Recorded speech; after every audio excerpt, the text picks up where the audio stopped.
All right. Hello, everybody. Welcome to the resume workshop at Us in Tech. Hopefully you leave here with a better idea of what to put on your resume and what's important.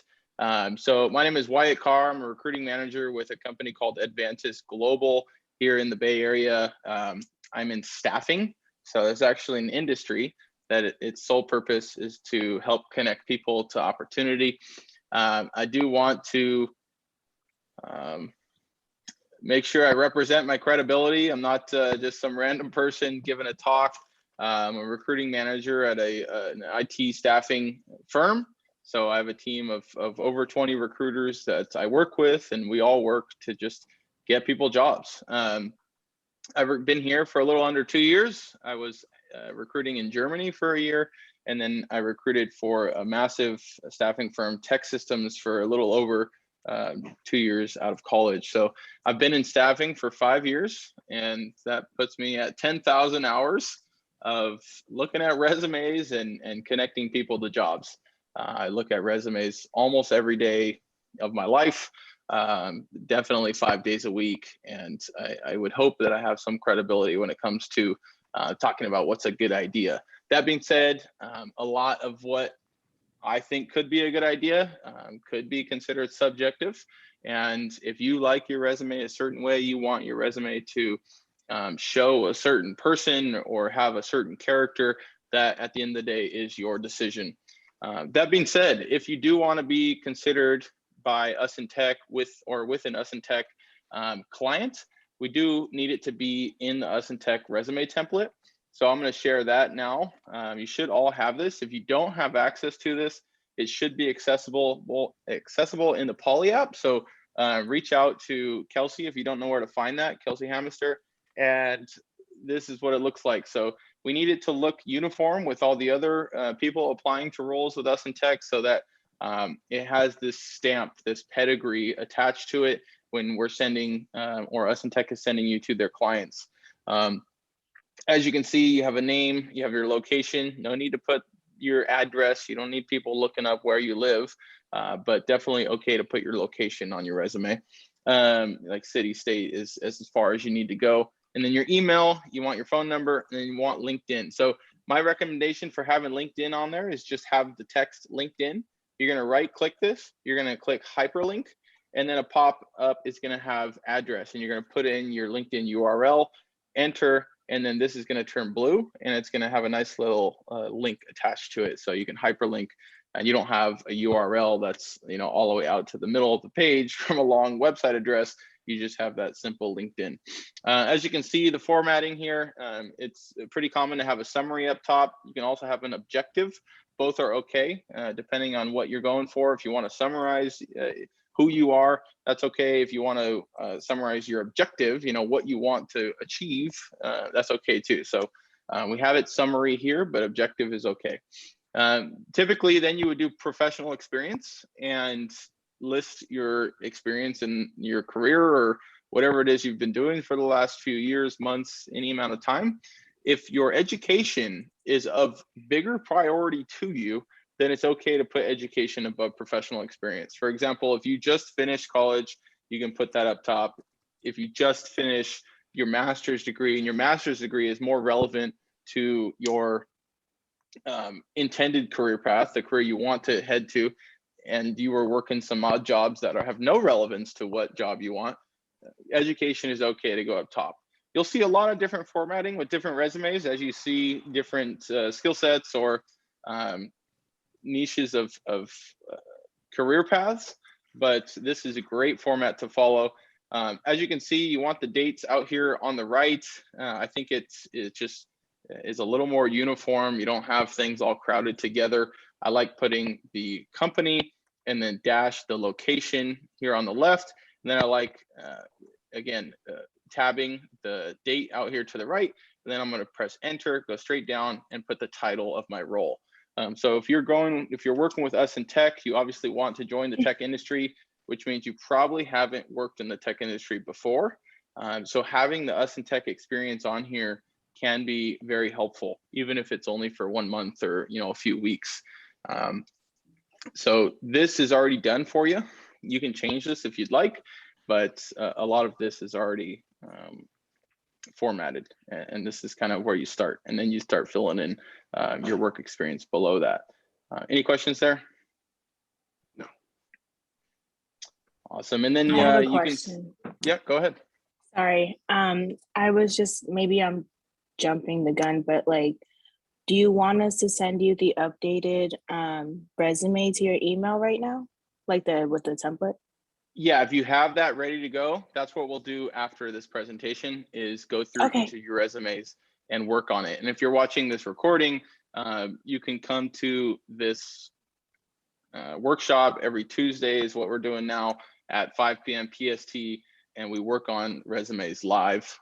Granted, I'm only one person. I can only work on so many per night. So if these groups start to get more and more, then it becomes a little more difficult. But yeah, forward that over to my resume or to my email. I'm gonna throw that in the chat, and you can email me the resume for us to work on after the presentation. And then you can see notable. Awesome. You can see accomplishments down here. We're going to talk about that more, but it's definitely a good idea to have that on your resume. So with that, we're going to talk a little more about resume building. So most people do have a resume, but not everyone does. A lot of people might have a bare bones resume, something that they've just added to over the years just to get by, to submit themselves to random jobs here and there. But it does build up over time, and it does become very significant in your career search as you start to jump into a more serious industry or more serious career path. You know, people kind of jump around in the beginning of their early 20s, or, you know, sometimes even 30s and 40s, not really knowing what they want to do. But once you're on a career path, your resume becomes very important to show kind of how you've moved either up the ladder or advanced in your skill set. So getting into a new industry can be difficult, it can be daunting, it can be intimidating, but you need to recognize that you probably have grown and learned a lot in your previous roles or previous experience. And what we're going to talk about is transferable skills. So you've probably learned a lot that actually is very relevant to working in the tech industry, even though it's not tech related. So don't be intimidated by the tech industry, big tech, you know, all these huge companies with so much control over the world. You know, I would never fit in there. Wrong. You absolutely will fit in the tech industry. You will be a huge benefit to the tech industry, and you can see an incredibly lucrative and rewarding career in the tech industry. It is not exclusive to any type of group. It has incredible pay scales. I think it's the third highest paying industry in the US currently, and with good reason. It provides a lot of value to the world. That is subjective, so don't take that one to the bank. We're going to talk a little of do's and don'ts of resume building, and then at any point, please interrupt me and ask any questions. We're going to speed through this pretty quickly so we can focus more on actually working on your resumes live. So regardless of what you've done before, I promise you the skills needed to be successful in the tech industry, in a sales role or customer success role, are everyday transferable skills. So if you've worked in the food service industry, you know what it's like to work for every dollar. You know what it's like to work with difficult people. You know what it's like to work with a team. You know what it's like to manage crises. Tips are very similar to commission. The harder you work, the better service you provide someone, the more money you're going to make on their tip. Same with commission. The more you get after it, the more people you call, the more the better relationships you forge with your clients, you're probably going to increase your commissions by them buying bigger and bigger deals. Same with retail. You know, in the retail world, you're going to be doing a lot of multitasking, time management, working with the team. You're going to have patience with people. You're going to deal with some difficult people. That's what you need for an office job. You know, working behind a computer, it's not that different. And so if you're only coming out of college and you're worried about you don't have any experience, that's not a huge gap. Everyone started there. People certainly do get internship experience, but not everyone does. I never had an internship. I'm 5 years into the tech industry. I'm, you know, nothing special. So my mom would argue that. Workforce is very similar to clubs and organizations, very similar to part-time jobs. tutoring, group projects, work study assignments, it's all very similar to what you did before. So if you have a college degree, you're more than qualified. If you don't have a college degree, you have work experience, you're more than qualified. There really shouldn't be this imaginable or imagined barrier for you to get into the tech industry. So this is a pretty extensive sheet. I'm not going to go through it, but if you're having trouble thinking of content to put on your resume, you have a job, but like you don't really know what to put in there. This is a good place to start. So if your job was, persuading and influencing, then here's 4 bullet points to start those bullets for your content underneath your job. So negotiating, gaining agreements by communicating with customers, and etc. If you were in a leadership role, you can start it with these 5 bullet points: shift manager, coaching teammates to hit company goals. Obviously simple. That's fairly simple, but you can build on it. These are just starting points. So if you want some inspiration for content, go ahead and ask Kelsey to send you this doc as well. And that should get you started. So the do's of resume building, pretty simple. Keep your information relevant. If you're 30 or into your 40s, what you did in your early 20s is probably not going to be relevant to the job you're applying for. So just you don't need it on there. There actually is, I think, the most significant ism, and this is subjective, this is my opinion, but I think the most subjective ism in the tech industry is actually ageism. And you can counteract that by keeping it within 10 years, and then you can take off the graduation date on your resume, and then you won't have these preconceived notions about your profile when they're having in the resume. And by the time you get to the interview, you can kind of sell yourself as a great candidate, and you're not, set aside before even a conversation. So nothing older than 10 years unless it pertains to the job you're applying for. So if you had a job, 12 years ago with something related to sales, it's probably okay to put on there. But for the most part, what you did in the last 10 years is only what's important. Making sure your resume reflects the job you're applying for. So as I mentioned earlier, if you don't have your resume in the Us in Tech template yet, and you're gonna create one, you don't need to delete your last resume. You can have multiple resumes. That goes for skill sets. So if you have a sales position in mind, you also have a customer success position in mind, you might want to make 2 different resumes. They're very, somewhat similar positions, but sales is certainly more competitive. Sales is more, probably more ambitious. People that really want to get after it and really want to, take on the world.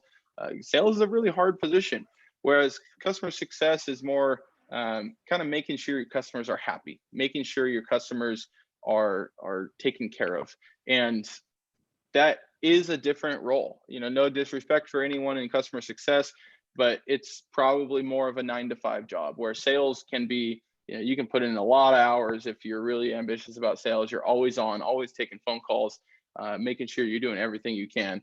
I'm sure there's cases out there that people would disagree with that, but for the most part, customer success is more about building relationships and just maybe some crisis management, working with people, where sales is all about effort and attitude. Coachability, just you need people that really want to get after it. It's a different type of person.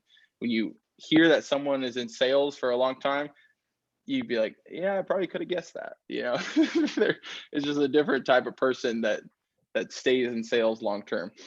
But don't let that dissuade you from getting after it. If you're at a resume review session in the PM hours, you're probably part of that crowd.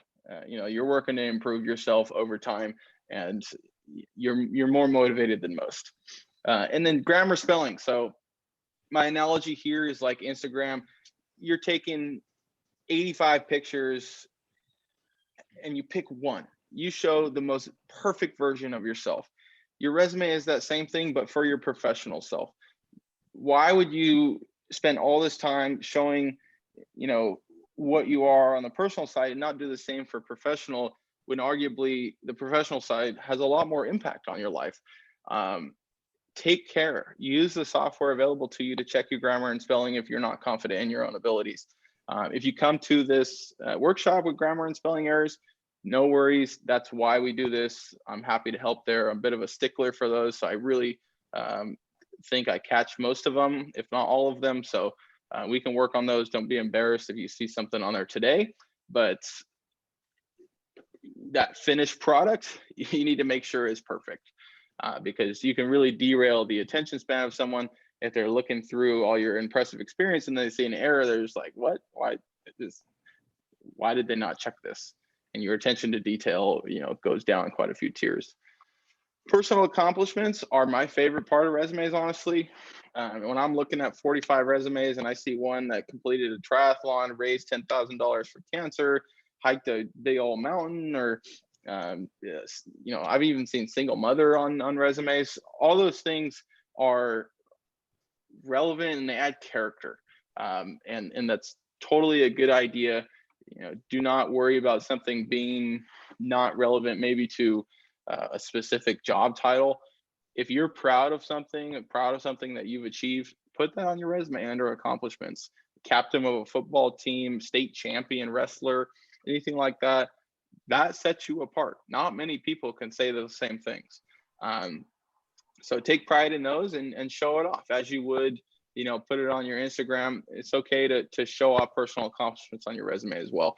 And then if you have data, like increasing sales in a certain region by a certain percentage, is essentially an automatic interview. If you don't have data, don't fret about that, not a big deal. But if you have that, if you have a number that you can share with how successful you were in a certain role, you're going to be right into an interview. Like, okay, wow, this guy's proven success. This woman has proven success already. That's, if you have it, get it in there. Any questions here? No. All right. So the don'ts, I need to move through these a little quicker. Don't take the job description's exact wording. The hiring manager is the one that wrote the job description likely. So he's going to look at that. She's going to look at that. And it's like, why is my writing on this person's resume? It might seem like a good idea in the beginning, when you're writing the resume, but it is not. So throw that idea away. Don't include obvious skills, Microsoft Word, the internet, that doesn't set you apart at all. You want everything on your resume to be functional and valuable.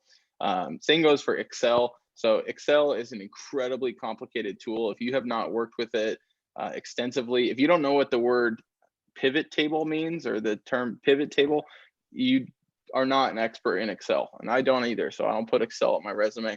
Excel can be a tool that takes 10 years to learn, to master. So what you can do is put O365. So it's Office 365. That's essentially showing that I've worked in an office job. I work with Word, PowerPoint, Excel, SharePoint, Teams, all the Microsoft suite of products. That's okay to put on there. Cliches or jargon is not a sticking point for me. If you're a hard worker, you can put it on there. If you've been on a sports team and you're not the hardest worker there and you're kind of the one that lays back, don't put hard worker.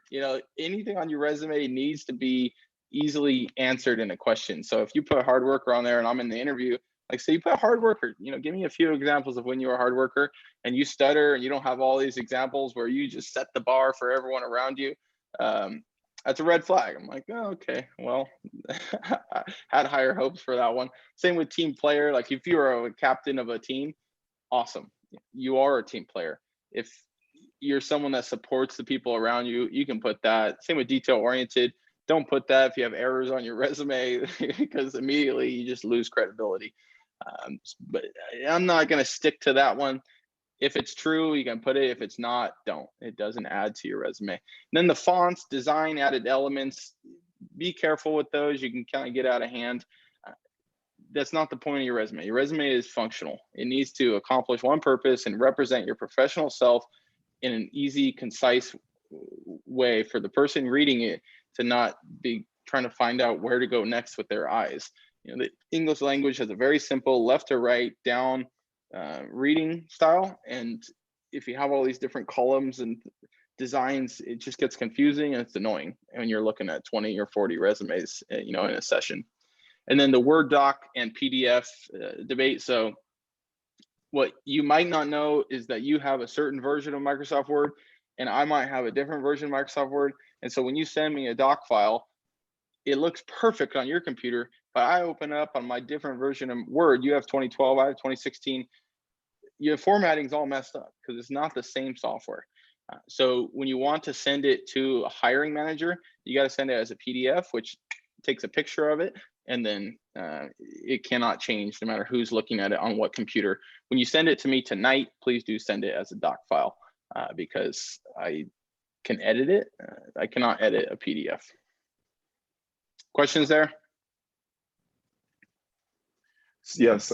So with the template sent, do you want us just to go ahead and just plug and play into that template as is and leave the UIT insignia there, or are you wanting us just to utilize that template sent and recreate it onto a new doc?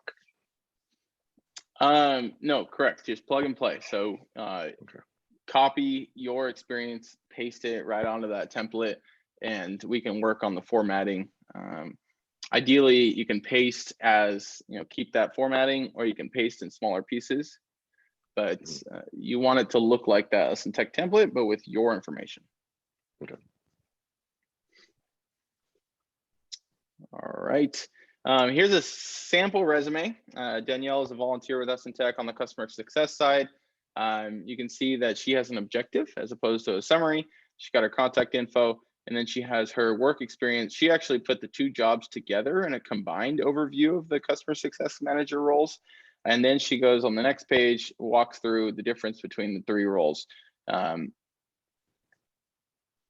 She see her awards, her education, and she actually did use a few different fonts, which is pretty funny. But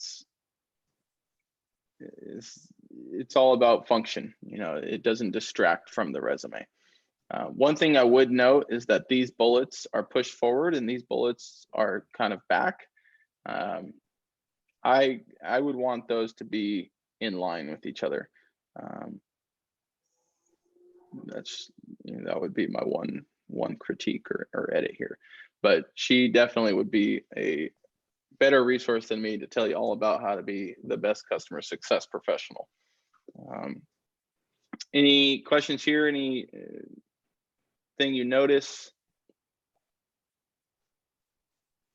So yeah, like I am noticing that like she is. So I know that you don't want us to plug and play it, but she didn't necessarily plug and play. She created another format.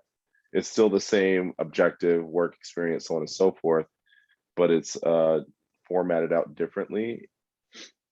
Yeah, is that you're because right. she's This was her resume for the first resume session. What we should do is have an Lesson Tech resume here. So okay, we probably should replace that in the presentation. Unfortunately, this is a PDF slide for me, so I can't make any edits. I would probably be showing one of your resumes. I didn't build this guy, so it's all good. I just wanted to make sure. I wasn't sure if like y'all were wanting us to have the same information, but just also show our own, for lack of a better words, personality behind our resume as well. Correct. So the personality piece does get taken out a bit in that template, but that's 99% of the time a good thing, because you want it to be uniform, you want it to look professional, and you want the function of it to be very clear with certain elements and design.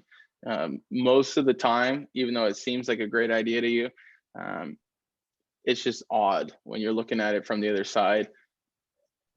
Sometimes if the person has a great design eye, a great sense of design, usually they are a designer. And so when you're a designer, you do have a real fancy resume. But when you're going for an entry-level sales role, it's all about function.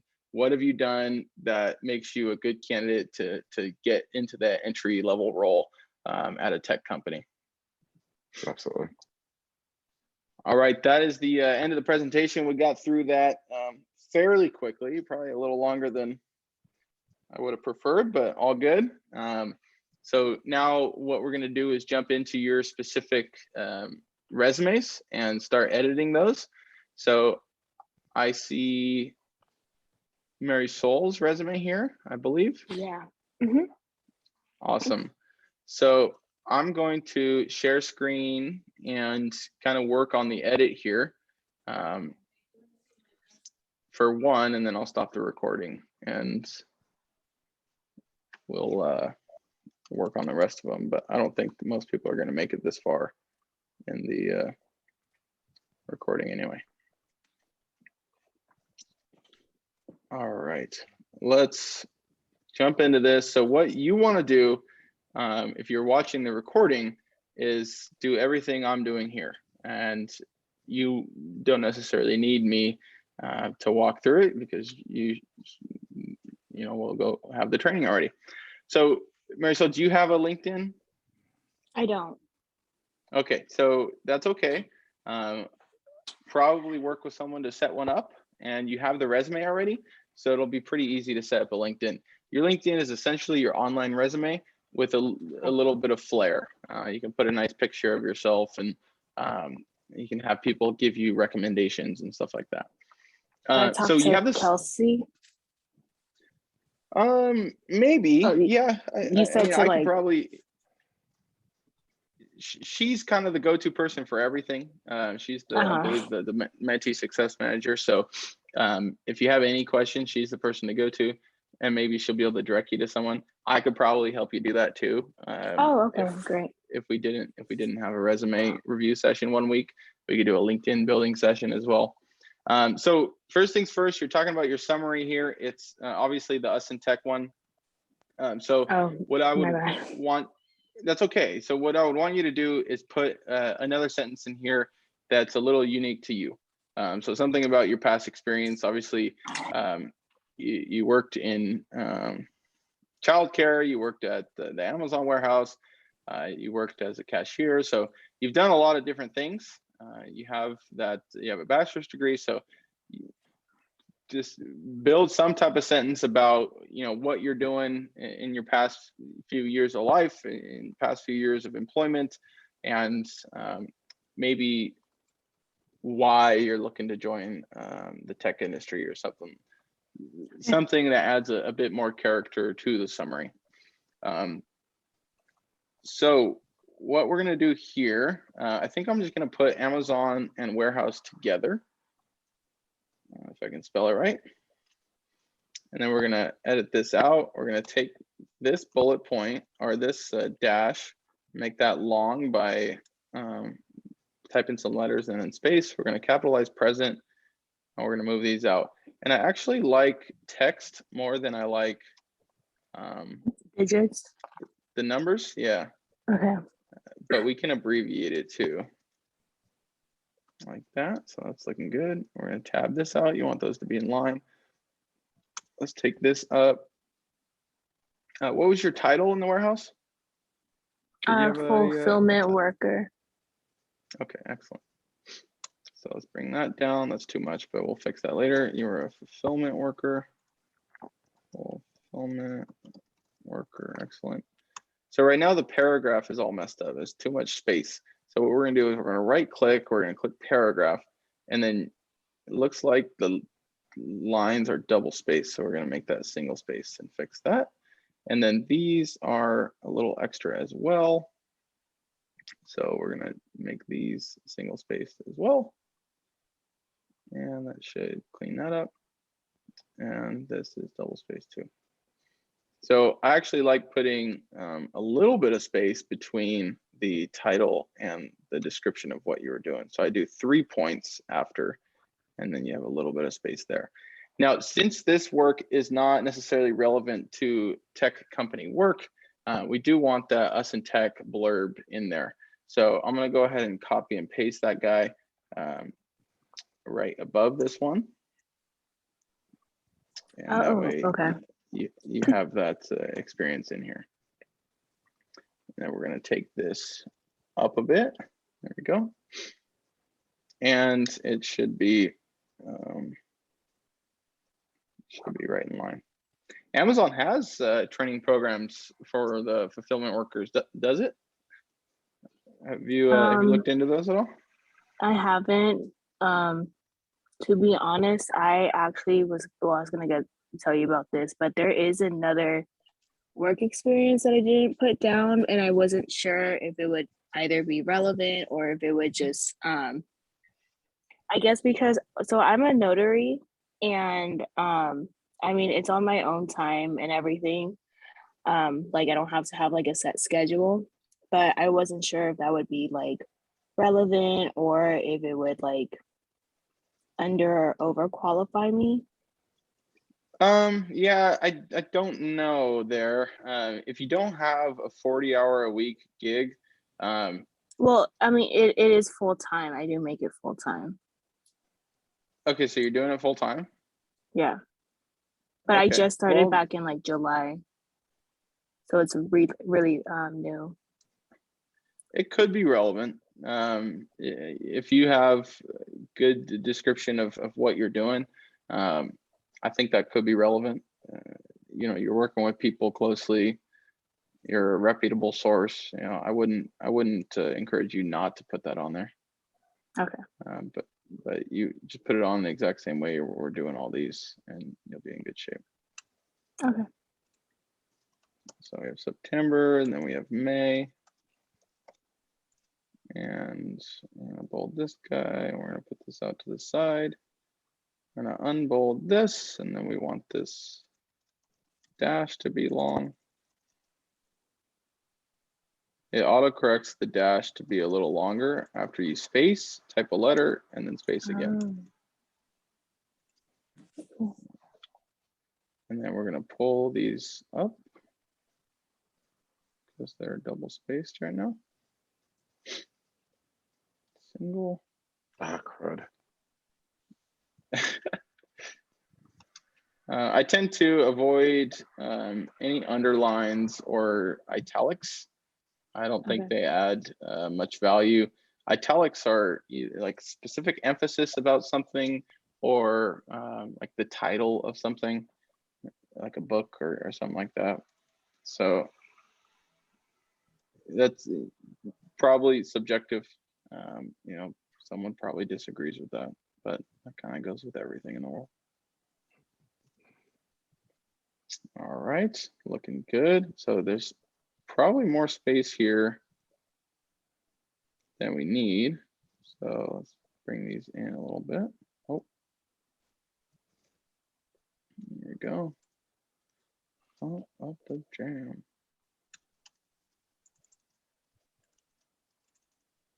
All right. And then we're going to go February to August.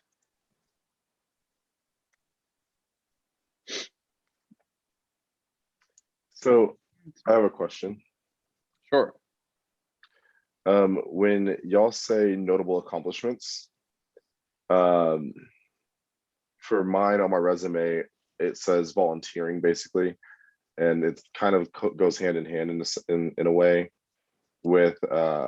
So I was on the board of a nonprofit, which was a basketball team as well, and it was a volunteering situation, so it wasn't necessarily a sports team. It was a sports team, yes, but it wasn't like college basketball, even though I did do that, but that was like 10 years ago, whereas this is a bit more relative.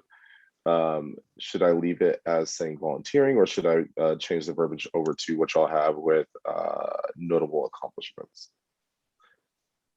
I mean, you don't have to have it as accomplishments. You can put other notable work, or you could put achievements, or you can put extracurricular activities.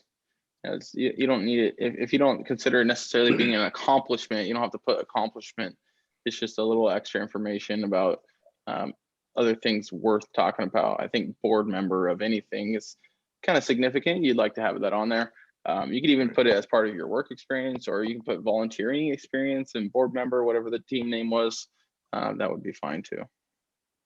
Okay, and then also in that same breath, I was talking with Kelsey, and she said that so during the pandemic, I was able to create 2 new businesses. she said that it wouldn't be ideal to have those necessarily within the work experience, simply because it could be seen as, oh, this could distract him from work, which I totally get and understand that. Should I take those things and push those to the notable work accomplishments, or is that just something I should just leave completely off? Yeah, that's a tough one. Entrepreneurial work is kind of not seen in the best light as it should be. But I mean, when you think about it, being an entrepreneur is the antithesis of working at a corporation. You know, it's the exact Right. opposite. So even if you're the most successful entrepreneur, that does not mean you'll be successful in a corporation. It does show that, you know, you have a certain amount of ambition, risk-taking behavior, but it's not always the best idea to show your entrepreneurial efforts for a junior level role, because as an entrepreneur, you're at the top of the food chain. As a entry level role, you're at the bottom. Maybe I shouldn't use the term food chain, but you know, Yeah, I know what you hierarchical mean. scale, whatever, you know, whatever you want to call it. But That makes sense. I disagree with that assumption. I think being an entrepreneur is really impressive, especially if you're successful. So, you know, I'm not happy about it, but I Yeah. would probably say, unless you were very successful, probably better off leaving it for most roles. For sales, it could be a benefit. It would be for sales. It would be for SDR. Yeah, so SDR is a sales role. So, or you were agreeing. Yeah, so it could be a benefit if you were like knocking on doors or you're doing all these different sales strategies. You know, that becomes very relevant. Gotcha. If that's not the case, if it was kind of more of a marketing or more of like a yard work business, or I don't know what other, I mean, even that, I would be impressed by that too. It's a tough one. That's a tough one. Let me jump back to Marisol, then we'll jump over to you. So Marisol, we worked on this. It looks very clean, except we have periods here, but we don't have periods at the end of all of these. So we want to be consistent. Oh, so we're going to my take the bad. periods out here. No, that was me. So I pasted this guy. Yours were all consistent. It looks like it wants the Oxford comma here. This dash, we're gonna, we just do no space there. And then we're kind of at a unique place here. So education is the only thing on the small page, on the next page. So it almost would be ideal to get it in one page, but it's absolutely not necessary. And since we're gonna add a few more lines here, I think things will come down. So it's okay to have it as 2 pages. If it's convenient, it's nice to have it on one page.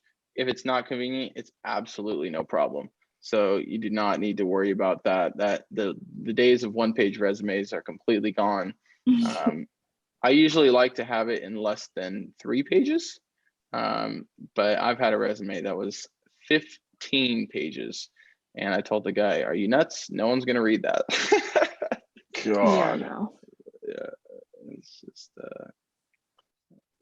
very different as an engineer, definitely, because you have all these crazy technologies you've worked with.